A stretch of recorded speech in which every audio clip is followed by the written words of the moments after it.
नमस्कार दोस्तों, मेरा नाम अभिषेक है। आप देख रहे हैं आपका अपना चैनल सेटलमेंट टीवी। अगर अभी तक आपने चैनल को सब्सक्राइब नहीं किया तो नीचे आपको एक रेड कलर का सब्सक्राइब बटन दिख रहा होगा, उसको प्रेस कर लीजिएगा। उसके बगल में एक बेल आइकन भी होता है, उसको भी प्रेस कीजिएगा, जिससे कि मैं कोई भी वीडियो डालूं सबसे पहले नोटिफिकेशन आपके पास पहुंच जाए।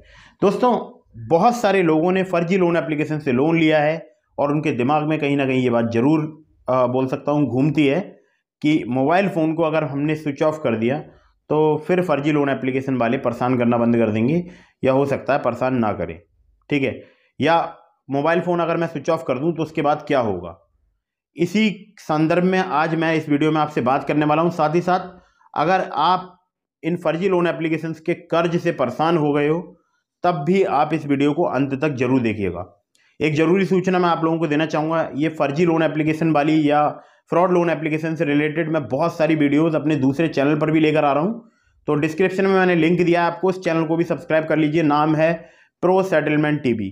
और उस चैनल पर मैं अभी फिलहाल एक दिन के गैप पर वीडियो लेकर आ रहा हूँ, लेकिन मैं अब उस चैनल पर कंटिन्यू वीडियोस लेकर आऊँगा। आपकी जो भी फर्जी लोन एप्लीकेशन से रिलेटेड समस्या है उसके बारे में आपसे उसी चैनल पर मैं डिस्कस करने वाला हूँ। और इस चैनल पर भी मैं आपको वीडियोस ला कर दूंगा, लेकिन मैक्सिमम वीडियोस मैं फर्जी लोन एप्लीकेशन के संबंध में उसी चैनल पर लेकर आऊंगा। डिस्क्रिप्शन में मैंने आपको लिंक दिया है प्रो सेटलमेंट टीवी का। तो अगर अभी तक आपने प्रो सेटलमेंट टीवी को सब्सक्राइब नहीं किया है तो सब्सक्राइब कर लीजिए। मुझे भी वहाँ पर अगर आप 1000 सब्सक्राइबर कंप्लीट कर देते हैं तो फिर मैं आपको वहाँ पर डेली लाइव आऊँगा और आपकी लाइव में समस्याओं का समाधान करूँगा। तो अगर अभी तक आपने सब्सक्राइब नहीं किया तो कर लो, क्योंकि अगर आप सब्सक्राइब करेंगे और मेरे अगर 1000 सब्सक्राइबर वहाँ पर हो जाते हैं तो मेरा लाइव का ऑप्शन वहाँ पर ओपन हो जाएगा और मैं सही तरीके से वहाँ पर लाइव कर पाऊँगा। खैर, तो अभी जो सवाल आप लोगों के दिमाग में चल रहा होगा वो ये कि अगर मोबाइल फ़ोन स्विच ऑफ कर दिया तो क्या होगा। तो सबसे पहले तो पहचान करिए कि आपकी जो लोन एप्लीकेशन है वो फर्जी है या कोई एनबीएफसी या बैंक की रजिस्टर्ड या उनसे टाई अप की हुई कोई एप्लीकेशन है। पता करने का बहुत ही सिंपल तरीका है, आपको लोन एग्रीमेंट लेटर की डिमांड करनी है। और अगर वो एप्लीकेशन आपको लोन एग्रीमेंट लेटर प्रोवाइड कराती है तो उस लोन एग्रीमेंट लेटर पर आपको उनकी एनबीएफसी कंपनी का नाम, उनकी बैंक का नाम वगैरह आपको वहाँ पर चेक करना है। चेक करना है कि उनकी जो एनबीएफसी है वो जेन्यून एनबीएफसी है या कहीं ऐसा तो नहीं है, या उन्होंने जो बैंक का नाम दिया वो जेन्यून बैंक है, या ऐसा भी हो सकता है कि वो आपको कोई फर्जी लोन एग्रीमेंट लेटर प्रोवाइड कर दें जो फर्जी लोन एप्लीकेशन वाले हैं। ठीक है, तो मैक्सिमम केसेस में ये लोन एग्रीमेंट लेटर प्रोवाइड नहीं कराते हैं। 7 से 10 दिन का लोन प्रोवाइड कराते हैं। कभी कभी मैंने देखा है कुछ केसेस में 14 दिनों का भी लोन फर्जी लोन एप्लीकेशंस देते हैं, प्रोवाइड कराते हैं।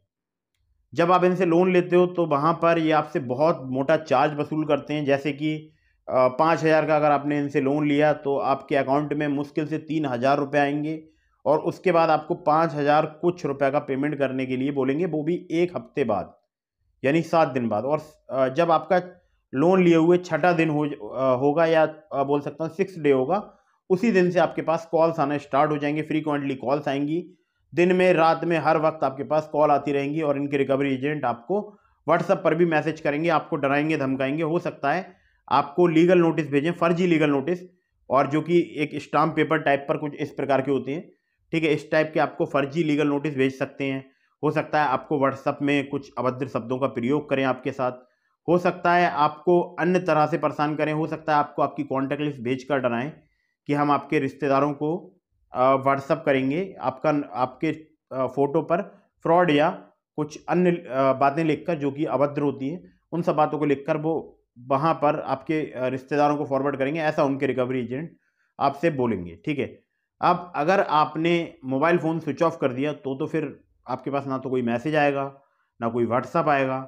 बहुत सारे लोग मैंने देखा है कि मुझसे ये सवाल पूछते हैं कि अगर हमने किसी फर्जी लोन एप्लीकेशन से लोन ले लिया है और अगर हमने पता लगा लिया है कि वो लोन एप्लीकेशन जेन्यून है, एनबीएफसी रजिस्टर्ड है, या हमने पता लगा लिया कि वो लोन एप्लीकेशन फर्जी है। ठीक है, तो अगर फर्जी है, फर्जी के केस में अगर आप मोबाइल फ़ोन स्विच ऑफ करते हैं तो वो आपके जो कॉन्टैक्ट लिस्ट होती है जो उनके पास डाउनलोड होती है, और मैक्सिमम केसेस में मैंने देखा वो यही करते हैं, और वो आपके रिलेटिव्स के पास मैसेज करना स्टार्ट कर देते हैं, या आपने जो 2 नंबर दिए होते हैं रेफरेंस में उस पर मैसेज पहले स्टार्ट करते हैं।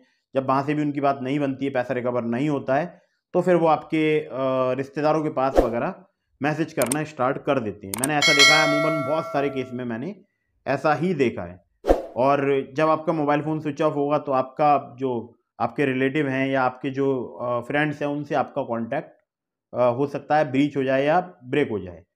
तो उसके बाद जब आप अपना मोबाइल फ़ोन ऑन करते हैं तो आप देखते हैं आपके बहुत सारे रिश्तेदारों के मैसेज पड़े हैं और वहाँ पर उन आपके जो रिश्तेदार हैं, आपके जो दोस्त हैं, उनके पास आपके फ़ोटो को भेजा गया है, आपके आधार कार्ड को भेजा गया है, आपके पैन कार्ड को भेजा गया है और फ़ोटो पर फ्रॉड या कुछ अन्य टिप्पणी की गई है जो कि काफ़ी अपमानजनक है, ठीक है।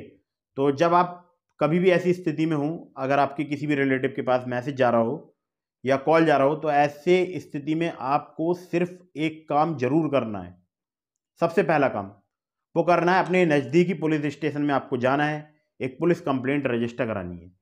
या आपके नज़दीक में कोई साइबर क्राइम का पुलिस स्टेशन हो, आप वहाँ पर जाइए, साइबर क्राइम में कंप्लेंट रजिस्टर कराइए। अगर ये काम भी नहीं कर सकते, ऑनलाइन साइबर क्राइम का पोर्टल आपको दिखाई दे रहा है, आप इस पोर्टल के थ्रू कंप्लेंट रजिस्टर करा सकते हैं। ऑनलाइन साइबर क्राइम पोर्टल का जो ये लिंक है, इसको अपने ब्राउज़र में ओपन कीजिएगा। सारे जो जो भी एविडेंस हो वो अपने पास कलेक्ट करके रखिए, कॉल रिकॉर्डिंग्स वगैरह या स्क्रीनशॉट वगैरह, वो सारे कुछ अपने पास रखिएगा। या जिस नंबर से उन्होंने व्हाट्सएप किया है, जिस नंबर से कॉल किया, वो सारे नंबर वगैरह आपको कलेक्ट करके एक जगह किसी मेमोरी कार्ड या किसी स्टोरेज में आपको सेव कर देना है। उसके बाद अगर साइबर क्राइम के ऑनलाइन कंप्लेंट पोर्टल में अगर वो सारे एविडेंस आपसे मांगे जाते हैं तो आप वहाँ सबमिट कर दीजिए। अदरवाइज जो आप साइबर क्राइम में कंप्लेंट रजिस्टर कराते हैं वो आपके नियरेस्ट पुलिस स्टेशन तक पहुँच जाती है और आपके नियरेस्ट पुलिस स्टेशन से आपको कोई कॉल या फ़ोन आता है या आपको किसी भी प्रकार से वहाँ पर बुलाया जाएगा और आप वहाँ जाकर वो सारे सबूतों को दिखाइए और पुलिस से कार्रवाई करने को बोलिए। यदि कोई पुलिस अधिकारी आपकी कार्रवाई करने को मना करता है तो आप उनसे, जो उच्च अधिकारी होते हैं, मतलब जिस भी अधिकारी के पास आप गए थे, अगर वो वहाँ पर मना करते हैं कि बोलते हैं कि नहीं, ये आपको लोन चुकाना होगा या फिर आप जो है इनका लोन चुका दो और आप इस दलदल से बाहर निकल जाओगे, तो आप उनसे उच्च अधिकारियों से जाकर मिलिएगा। क्योंकि मैंने देखा है मैक्सिमम केसेस लोन रीपेमेंट करने के बाद भी उनसे रीपेमेंट की डिमांड की जा रही है। कुछ ने तो पिछली साल लोन लिया था किसी फर्जी लोन एप्लीकेशन से और तब रीपेमेंट कर दिया था और पेमेंट अभी फिलहाल इस 2022 में मांग रहे हैं। ऐसा भी हो रहा है, ठीक है। अगर आप रीपेमेंट कर देते हैं तब भी रीपेमेंट।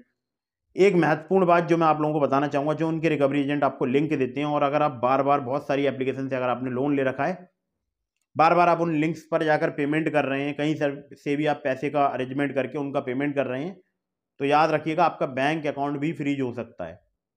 हमारी एक सब्सक्राइबर के साथ ऐसा ही हुआ और वो एक महिला हैं और उनका जो बैंक अकाउंट था वो फ्रीज हो गया और आप यकीन नहीं मानोगे, वो पूरे महीने में 57 लाख रुपए की ट्रांजैक्शंस कर रही थी और करीब 20 से 25 या इससे भी ज़्यादा लोन एप्लीकेशंस के जाल में फंस चुकी थी और वो इतनी परेशान हो गई थी।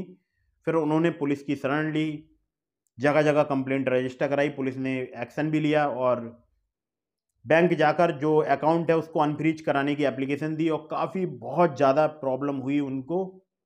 अकाउंट अनफ्रीज कराने में बहुत ही ज़्यादा प्रॉब्लम हुई, ठीक है।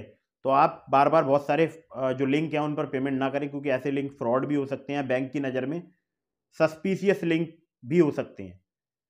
तो ये बात भी आपको ध्यान रखना है। और आप याद रखिए कि अगर आप किसी भी लोन एप्लीकेशन से आपने लोन लिया है और अगर आप उसका पेमेंट करने के लिए किसी दूसरी लोन एप्लीकेशन का इस्तेमाल कर रहे हैं, तो याद रखिए आप एक दलदल में फंस रहे हैं और ये दलदल बहुत ही ज़्यादा, बोल सकता हूँ, खतरनाक है। और आपको यहाँ से बचने के लिए एक ही सहारा है फिलहाल, जो मुझे लगता है वो एक सहारा है पुलिस। आपको पुलिस के पास जाना चाहिए। अगर कोई भी लोन एप्लीकेशन आपसे बहुत ज़्यादा पैसे का डिमांड कर रही है तो आपको पुलिस के साथ साथ आरबीआई के सचेत पोर्टल में भी कंप्लेंट रजिस्टर करानी है।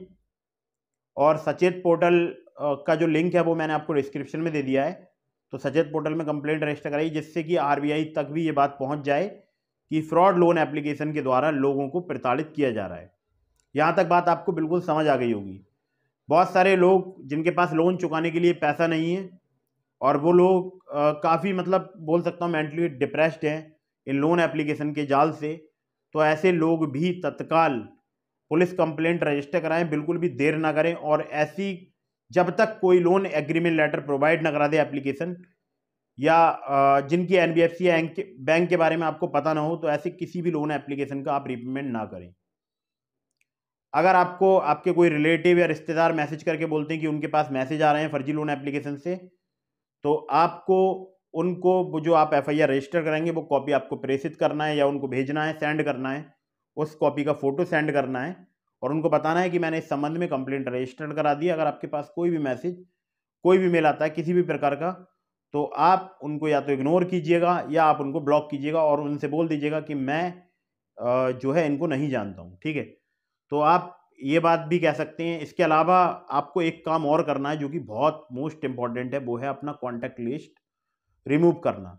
उस संबंध में मैंने वीडियो आपको बना रखी है और डिस्क्रिप्शन में मैंने लिंक दे दिया है, how to delete contact list from loan apps. आपको उस वीडियो को पूरा देखना है और आप उन स्टेप्स को फॉलो कीजिए। हो सकता है, मे बी, मैं 100% नहीं कह रहा हूँ, मैक्सिमम एप्लीकेशंस पर ये ट्रिक वर्क करती है, कुछ एप्लीकेशंस पर ये ट्रिक हो सकता है वर्क ना करे, लेकिन अगर आपकी कॉन्टैक्ट लिस्ट वहाँ से सेफ हट गई तो फिर आप बहुत ही बड़े खतरे से बच जाएंगे। हो सकता है आपको जो है, जो आपके पास रुपए की समस्या है रीपेमेंट करने की, उस समस्या से भी निजात मिल जाए। तो अब मुझे बताइएगा आपको वीडियो ये कैसी लगी। अगर आपको वीडियो पसंद आई हो तो इसको लाइक कीजिएगा और डिस्क्रिप्शन में मैंने अपने दूसरे चैनल का लिंक दिया है, मेरे उस चैनल को आप सब्सक्राइब कर लीजिए, क्योंकि वहाँ पर भी मैं बहुत सारी अच्छी अच्छी वीडियोस लेकर आ रहा हूँ। तो अगर अभी तक आपने मेरे दूसरे चैनल प्रो सेटलमेंट टीवी को सब्सक्राइब नहीं किया है तो फिर से मैं गुजारिश कर रहा हूँ आपसे, लिंक मैंने आपको डिस्क्रिप्शन में दिया है, आप जो है वहाँ पर मुझे सब्सक्राइब कर लीजिए, बेल आइकन प्रेस कर दीजिए। अगर मैं वहाँ पर कोई भी वीडियो डालूंगा तो हो सकता है आपको वहाँ पर नोटिफिकेशन प्राप्त हो जाए और आपको जो ये लोन एप्लीकेशंस के द्वारा प्रताड़ना झेलनी पड़ रही है, हो सकता है आपका थोड़ा सा डिप्रेशन कम हो। इसके अलावा मैं आप लोगों के लिए बताना चाहूँगा एक और ज़रूरी बात, मैंने ये ट्विटर पर ट्वीट किया, आप देख सकते हैं, पढ़ सकते हैं। इस ट्वीट को आपको रीट्वीट कराना है, मुझे ट्विटर पे फॉलो करना है आपको। डिस्क्रिप्शन में मैंने आपको लिंक दिया अपने ट्विटर अकाउंट का, तो इस ट्वीट को आप रीट्वीट कराइए। जितना ज़्यादा रीट्वीट कराएंगे हो सकता है सरकार तक ये बात पहुँचे और कोई ना कोई सख्त कदम सरकार इन लोन एप्लीकेशन के खिलाफ उठाए। तो ये बात थी फर्जी लोन एप्लीकेशन के संबंध में, पूरी वीडियो मैंने बना दी है। अगर आपको वीडियो पसंद आती है तो इसको लाइक कीजिएगा, चैनल को सब्सक्राइब करना बिल्कुल भूलिएगा, दूसरे चैनल को भी सब्सक्राइब कीजिएगा। मिलते हैं फिर किसी इंटरेस्टिंग वीडियो में, फिर किसी इंटरेस्टिंग टॉपिक के साथ। तब तक के लिए जय हिंद, वंदे मातरम।